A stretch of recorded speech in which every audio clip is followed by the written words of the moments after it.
Naxçıvan şəhər İcra Hakimiyyəti başçısının müavini Gülxanım Orucova kiberhücumlara qarşı mübarizə və təhlükəsizlik tədbirləri ilə bağlı aparılan maarifləndirmə işlərinin əhəmiyyətinə diqqət çəkib.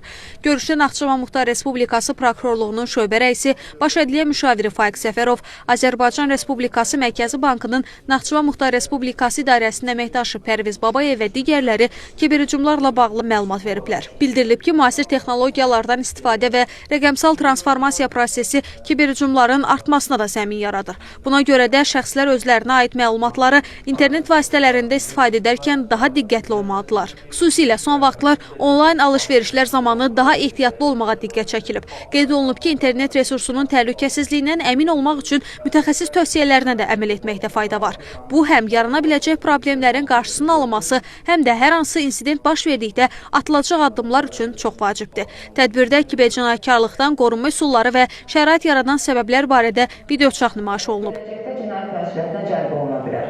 Çünki həmin kart vasitəsilə dələduzluq və ya digər qanunsuz əməliyyat aparılırsa, bank kartının sahibi Xosrov İbrahimov, Tərlan İbrahimova, Cəmil Məhərrəmov, NTV Xəbər.